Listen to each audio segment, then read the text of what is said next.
नमस्कार। डीएलएड द्वितीय वर्ष विषय हमारा हिंदी भाषा शिक्षण और प्रवीणता इकाई 2 की बात हम कर रहे थे और उसके अंतर्गत सुनने की बात हम लोग कर रहे थे, श्रवण कौशल की। आज हम लोग उसके महत्व उद्देश्य की चर्चा हम लोग कर चुके हैं।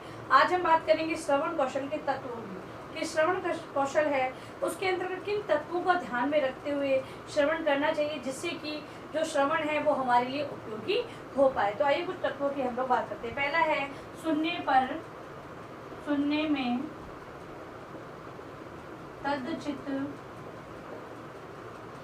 में तदचित हो, श्रोता का मुखमंडल प्रसन्न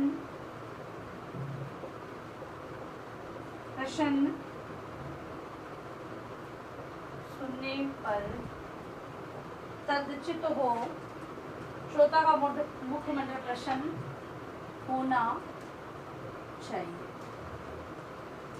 ठीक है, पहला तत्व ये माना गया है। दूसरा है मनोयोग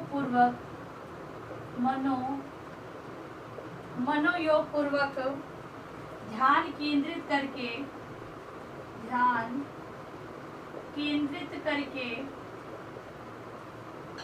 सुनना चाहिए। फिर है सुनने में शीघ्रता अनुचित है। सुनने में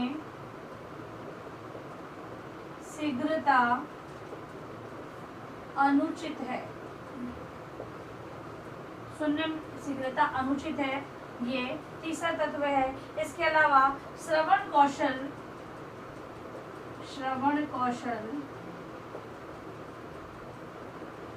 यही है कि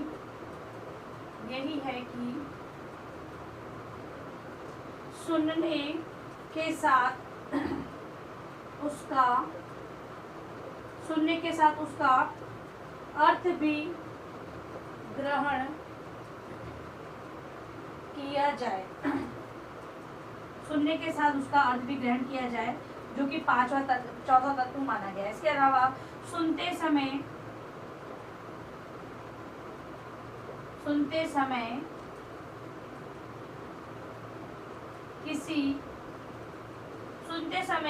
किसी से वार्तालाप भी नहीं करनी चाहिए। यह है पांचवा तत्व। फिर है श्रोता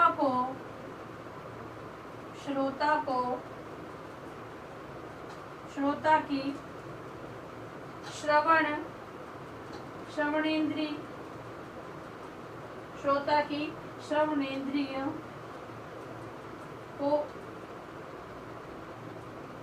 श्रवणेंद्रियों में भी विकार न हो।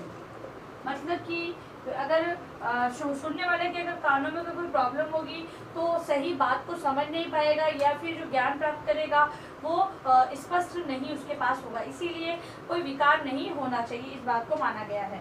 फिर है श्रोता में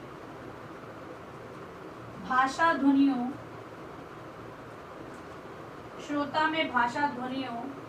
एवं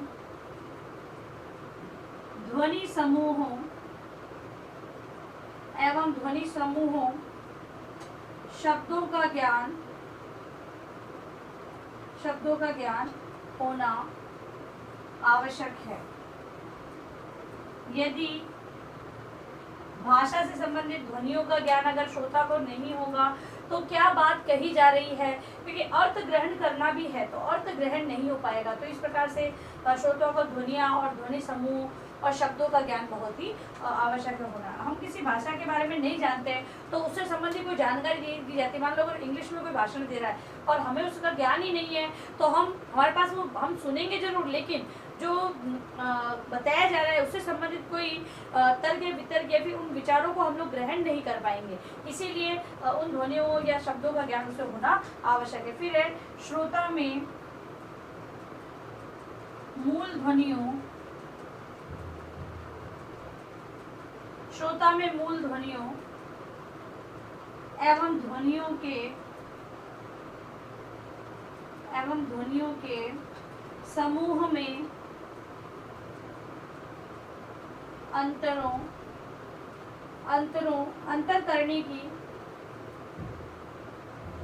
करने की योग्यता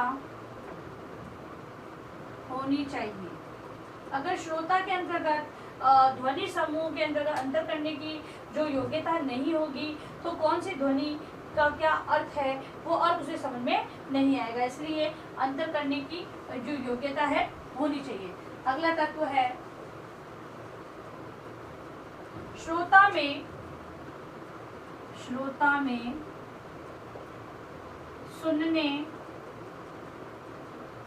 सुनने की तत्परता। श्रोता में सुनने की तत्परता उसकी रुचि एवं अवधान होना चाहिए। देखो अवधान मतलब अटेंशन की जो स्थिति होती है उसे कहा गया है। तो श्रोता में सुनने की तत्परता, जो सुनने वाला है वो सुनने के लिए हमेशा तत्पर रहे, सुनने में उसकी रुचि हो और अटेंशन की स्थिति वहाँ पर होनी चाहिए, तभी जो श्रवण कौशल है वो सही हो पाएगा। इसलिए इसको तत्व के रूप में माना गया है। 10वां है सुनते समय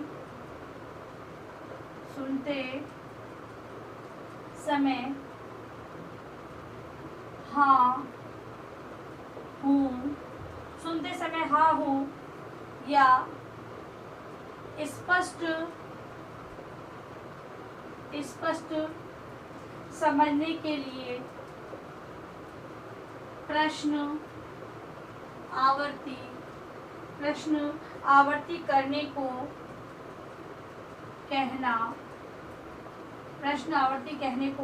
कहना। यदि शंका हो तो उसका समाधान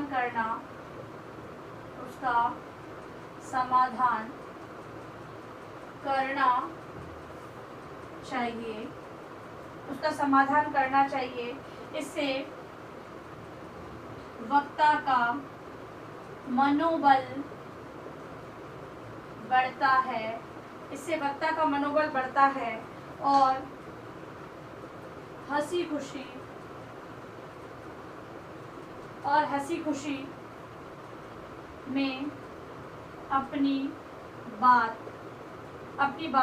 कह देता है। ठीक है, तो जब सुनने वाला है, जब समझ में आने पर हाँ या हूँ या स्पष्ट किसी प्रश्न को कहता है तो जो कहने वाला है उसका मनोबल बढ़ता है, उसे लगता है कि मेरे द्वारा जो कही गई बात है वो अगले इंसान को समझ में आ रही है। क्योंकि मौखिक अभिव्यक्ति के अंतर्गत हम लोग सुनने के कौशल का जब तक विकास नहीं करेंगे तब तक एक बालक के अंतर्गत उचित मौखिक अभिव्यक्ति का विकास नहीं हो पाएगा। तो सुनने के अंतर्गत इन बातों को ध्यान में रखना आवश्यक है। अगला है सुनते समय अन्य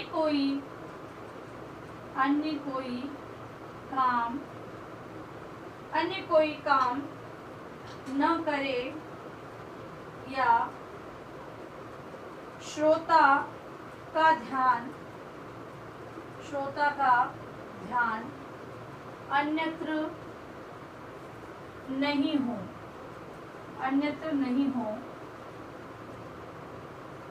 सुनते समय समाचार पत्र वाचन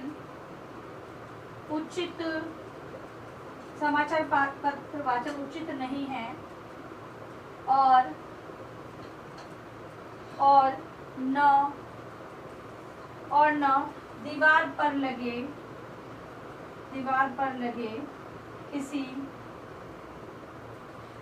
लगे किसी चित्र पर ध्यान होना चाहिए। बिल्कुल अटेंशन की स्थिति में सुनने के लिए बैठना चाहिए, ना ही कोई समाचार पत्र का वाचन उस समय करना चाहिए और न ही कहीं आसपास कोई चित्र या कोई ऐसा लिखी हुई सामग्री हो जिसे पढ़ने का उसे प्रयास करना चाहिए। अगर ऐसा किया जाता है तो जो श्रवण किया गया कार्य है वो उपयोगी नहीं होगा और ना ही वह कभी उसे उसके अर्थ को समझने में लाभदायक होगा। इसीलिए सुनने वाले व्यक्ति को क्या करना है, अन्यत्र कहीं भी ध्यान नहीं देना, न ही कोई समाचार पत्र पढ़ना और न ही किसी वस्तु को या चित्र को देखते हुए सुनने का कार्य करना होता है। अगला है श्रोता की बैठने की स्थिति। श्रोता के बैठने की स्थिति, बैठने की स्थिति, श्रोता के बैठने की स्थिति सही होनी चाहिए, सही होनी चाहिए। श्रोता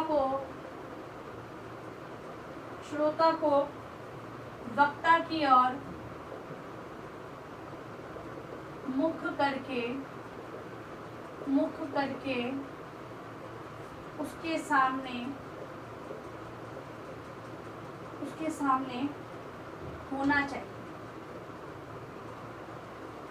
ठीक है, जो सुनने वाला है वो श्रोता के समक्ष सुनने वाला है वो वक्ता के सामने बैठे और उसका मुख भी उसके सामने होना चाहिए, तभी जो सुनी गई बात है वो सही तरीके से समझ में आती है। लास्ट है श्रोता को वक्ता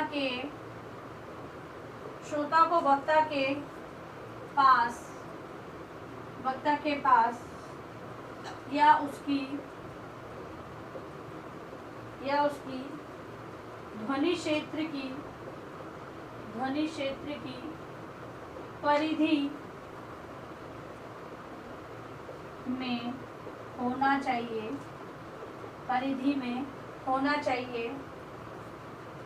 अध्यापक का दायित्व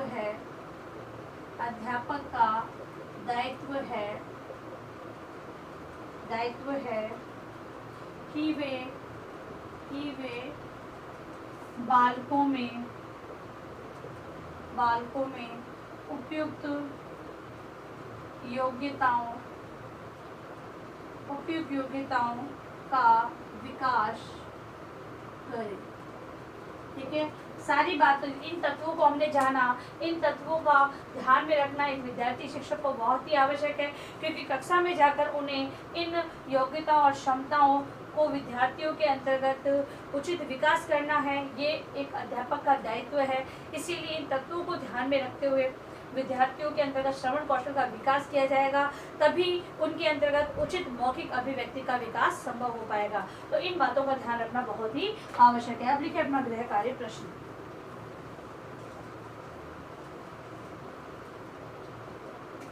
गृह कार्य प्रश्न लिखें। श्रवण कौशल के तत्वों का वर्णन करें। श्रवण कौशल के तत्वों का वर्णन आपको अपनी उत्तर पुस्तिका में अनिवार्य रूप से लिखना है। और अंत में इस महामारी के दौर में कम से कम ये आवश्यक कार्य होने पर आप लोग घर से बाहर निकले।